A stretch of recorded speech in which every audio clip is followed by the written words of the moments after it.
BMKG menyebut bahwa Bali itu baru puncak hujannya Januari Februari. Jadi sahabat Kompas yang pengen kayaknya masih bisa lah ke Bali atau NTB atau NTT buat ini kalau melihat perakiraan cuaca BMKG tadi. Salah satu prepare untuk kesehatan kita tuh harus lihat cuaca di sana. Daya tahan tubuhnya kan juga mungkin nggak kayak kita yang dewasa. Jadi tipsnya itu ya. Itu juga pasti. Jangan beli di pinggir jalan.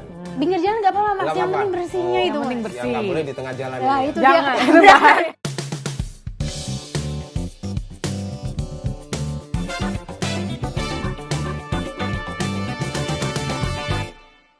Sahabat Kompas, ketemu lagi di balik berita Kompas Podcast yang makin lama makin ramai dan kita senang.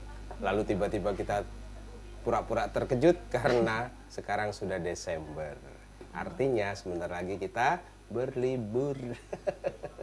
Itu mungkin teman-teman yang berlibur, saya sih enggak. Curhat. Tapi pun begitu teman-teman, kita akan ngobrolin kira-kira berlibur itu apa sih yang perlu dipersiapkan. Nah, sekarang ini kita akan ngobrol santai dengan teman-teman saya. Ada Intan, halo Intan. Ada Mas Judit, halo, temannya juga Mas kan. Baik. Ya, kita udah lama berteman, jadi ya begini obrolannya. Nah ini ngomong-ngomong akhir tahun nih, banyak orang berlibur. Tapi kadang-kadang orang berlibur tuh lupa apa yang perlu disiapin, apa yang perlu diwaspadai gitu. Betul. Mungkin dari Mbak Judit dulu nih. Ini kan Desember. Yang kemudian kalau kita lihat hujannya itu kenceng banget ya, di beberapa titik banjir bahkan gitu. Betul. Nah bagi orang yang mau berlibur, apa yang perlu diwaspadai soal cuaca nih?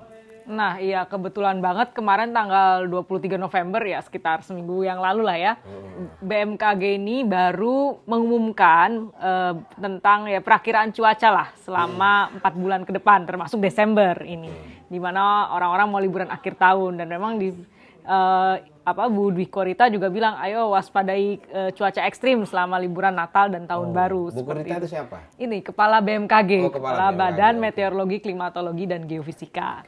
Seperti itu. Dan dalam pengumumannya itu memang katanya yang mempengaruhi cuaca kita 4 bulan ke depan itu adanya La Nina yang potensi menguat. Di mana La Nina ini akan membuat curah hujan di Indonesia atau di beberapa wilayah Indonesia itu meningkat sekitar 20-40%. Setara nggak itu dengan curah gaji? Waduh, amin ya Allah. Curah rezeki ya.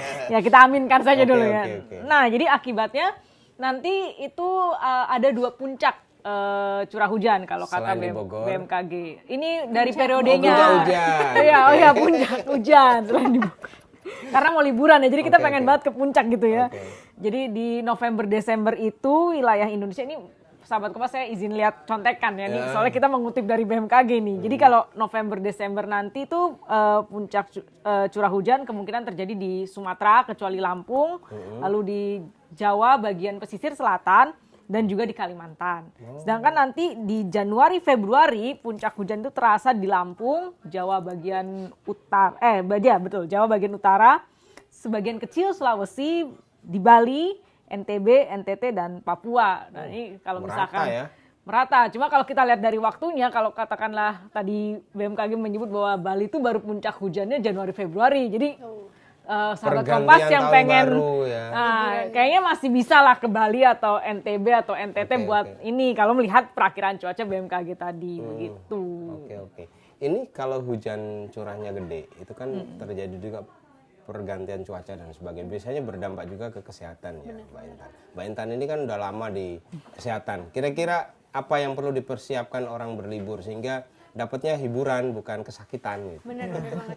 Sebenarnya itu juga sih kadang-kadang yang suka kita lupa buat mempersiapkan liburan itu, lihat dulu nih cuaca tempat itu.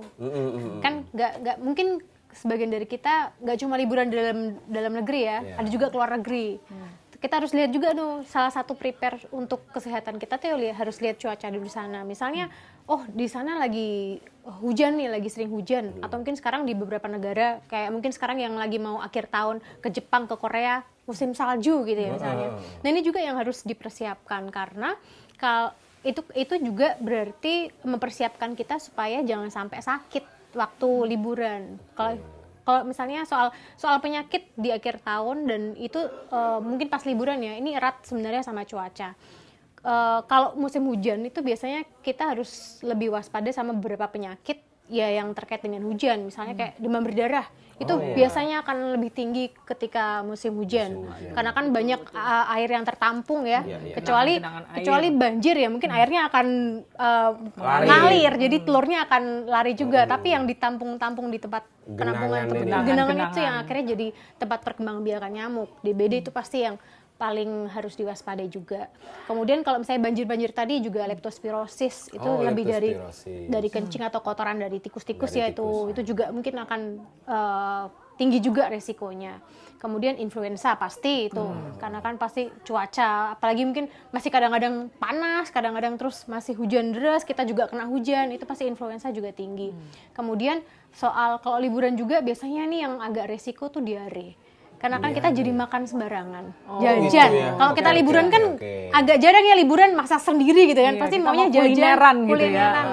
Kadang-kadang nih juga nih yang nggak diperhatikan, akhirnya diare. Dalam hal itu apa yang perlu dilakukan sehingga terhindar dari diare misalnya?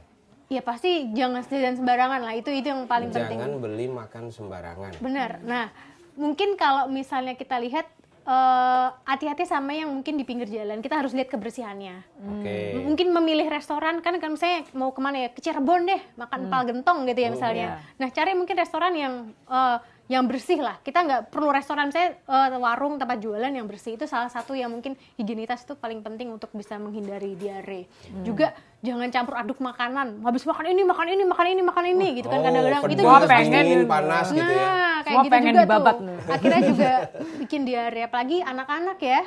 Nah ini juga tuh pasti kan harus daya tahan tubuhnya kan juga mungkin nggak kayak kita yang dewasa. Jadi tipsnya itu ya. Itu juga pasti. Jangan beli di pinggir jalan. Pinggir jalan nggak apa-apa Mas, yang penting bersihnya itu. Yang penting bersih. Yang nggak boleh di tengah jalan. Nah itu jangan. Dia. Tapi kalau lagi macet pasti beli di tengah jalan sih itu Mas. Ada yang jualan kacang gitu. Asal bersih ya. Bener, yang penting itu sebenarnya bersih. Lalu jangan lupa cuci tangan juga sih sebenarnya, itu juga paling gampang ya. Sama siap-siap itu juga. Nah, yang tadi mau lanjut yang soal kesehatan tadi, itu kan tadi ada DBD, ada leptospirosis, lalu ada penyakit lain yang mungkin muncul di musim hujan gitu. Selain diwaspadai, tips lainnya apa? Misalnya apakah harus bawa vitamin khusus atau olahraga atau tidur cukup atau apa? Pasti itu sih Mas, itu pola hidup yang harus dijaga ya. Karena kalau mau mencegah penyakit itu dari dalam dan dari luar.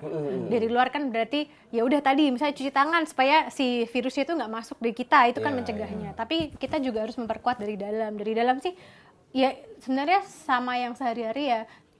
Kalaupun kita keluar atau lagi liburan ya tetap olahraga lah, seenggaknya 30 menit sehari yang sesuai anjuran ya. Jalan kaki bisa, atau mungkin biasanya hobi Mbak Judit juga kita bisa workout dari rumah lewat YouTube kan juga bisa dilakuin juga. 30 menit jalan-jalan kaki itu juga mungkin itu juga udah bisa termasuk dengan aktivitas fisik lah. Makanan juga jangan lupa makan yang sehat lah, seenggaknya tetap ada sayur, ada lauk. Terus ada tips juga sih sebenarnya, apalagi mungkin yang punya penyakit ya, pasti kan mungkin kolesterol, diabetes tuh mungkin ada penyakit itu, ya tetap diatur lah makanannya. Kalau memang harus minum obat, tetap diminum obatnya, jangan sampai lupa pas liburan gitu kan. Terus juga tadi misalnya soal vitamin, ya vitamin itu kan sebenarnya untuk mendukung daya tahan tubuh kita ya. Kalau memang makanan kita kan kadang-kadang nggak cukup ya minum vitamin C yang harus cukup ini, ya bisa juga minum multivitamin, air putih juga jangan lupa. Sebenarnya itu lebih ke untuk daya tahan tubuh. Jadi kita juga lebih kuat supaya penyakitnya nggak masuk ke kita. Itu sih pasti dari luar dari dalam. Tipsnya itu ya, jaga kesehatan, olahraga juga penting, makanan juga. Tapi yang penting juga kayaknya keuangan ya. Nah itu intinya di situ. Kesehatan mental juga soalnya ya Mas. Kan sehat nggak cuma fisik, mentalnya juga. Balik yang soal cuaca tadi, ini kan tadi udah dijelasin penyakit-penyakit yang timbul karena cuaca, dan orang juga harus presisi ngelihat bagaimana cuaca di lokasi tujuan.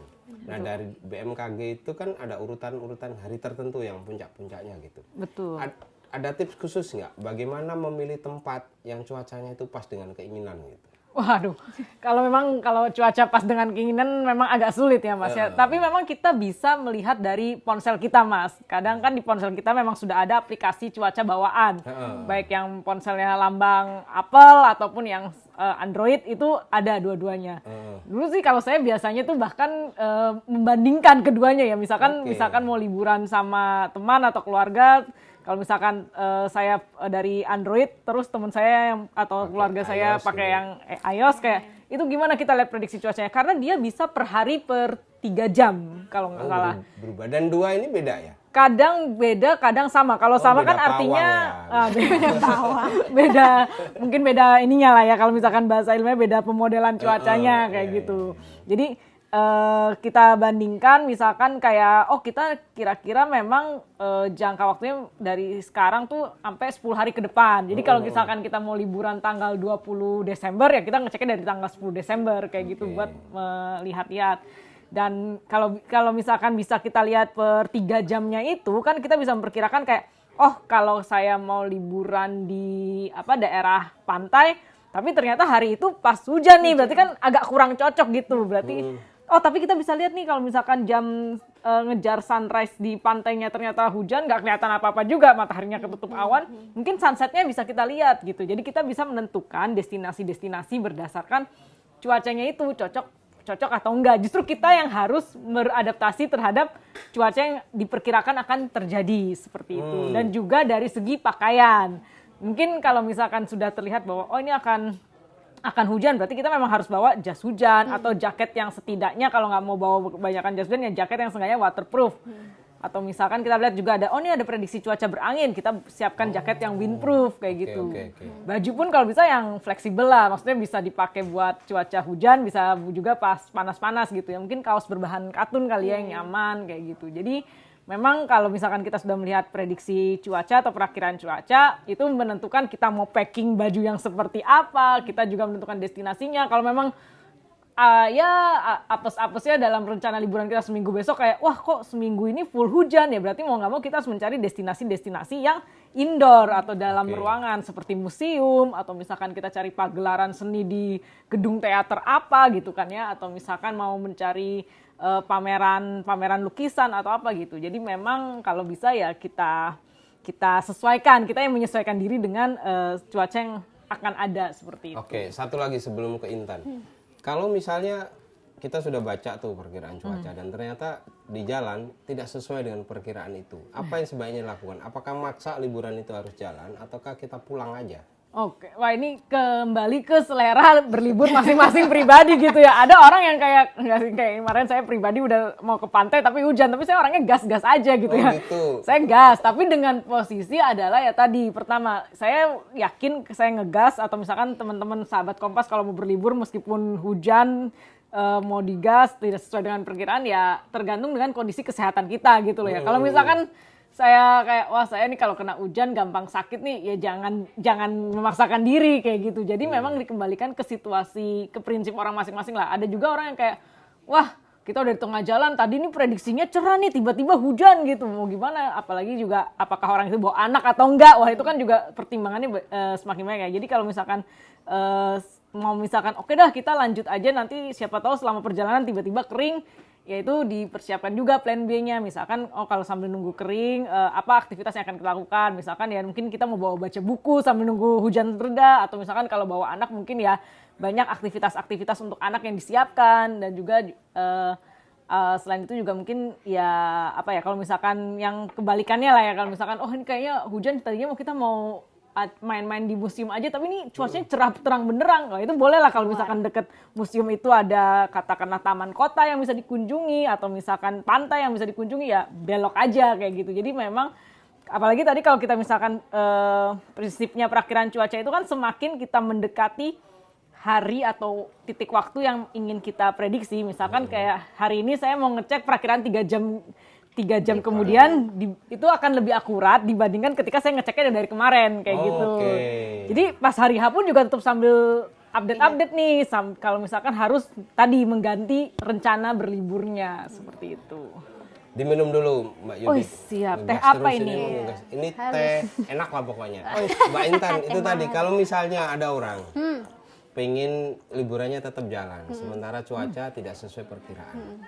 Nah, dari sisi kesehatan, apa aja yang perlu dipertimbangkan? Tadi sempat di-spill, tapi kalau Mbak Intan ngelihat apa aja nih yang perlu dipertimbangkan sehingga, oh ini nggak apa-apa diterusin, atau oh ini kayaknya harus cancel dulu atau tunda. Mau liburan sekarang selesai atau masih panjang? Kan kayak misalnya kayak Mbak Judi tadi yang saya bilang ya udah sekarang digas, tapi kalau sakit kan habis itu nggak bisa menikmati liburan berikutnya ya. Sebenarnya kan itu juga yang jadi dampak. Mau liburan menyenangkan, kan kita harapannya kan berangkat sehat, pulang sehat gitu ya.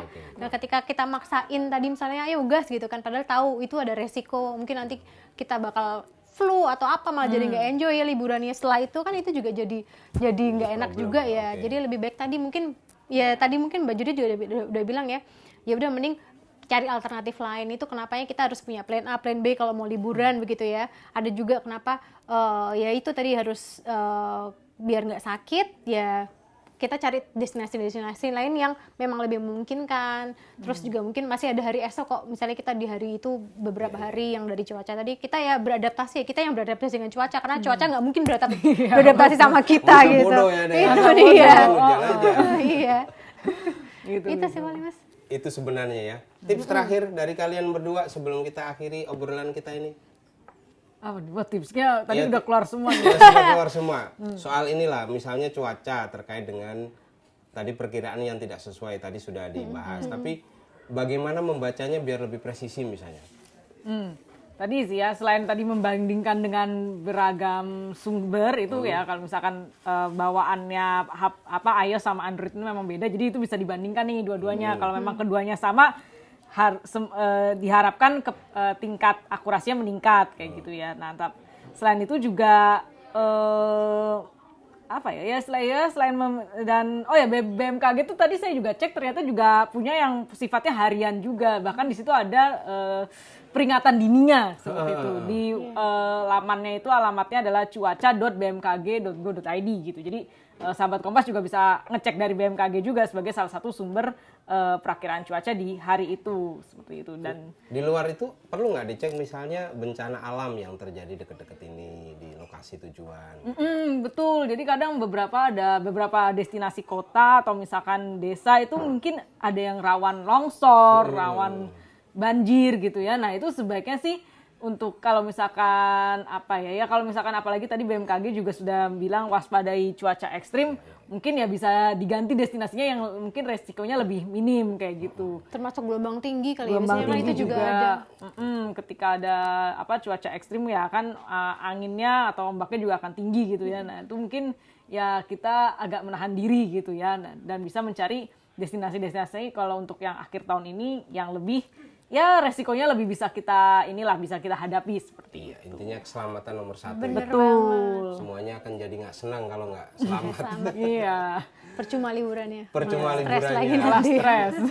Apalagi pulang terus jadi duka gitu ya. Waduh, jangan sampai. Oke, itu sahabat Kompas, tips ringan ketika sahabat Kompas mau berlibur di akhir tahun. Yang penting ada duit, ada waktu, dan jangan lupa cek hal-hal yang diperlukan seperti tadi bilang. Itu dulu obrolan kita kali ini. Sampai ketemu lagi di Balik Berita edisi berikutnya. Dadah.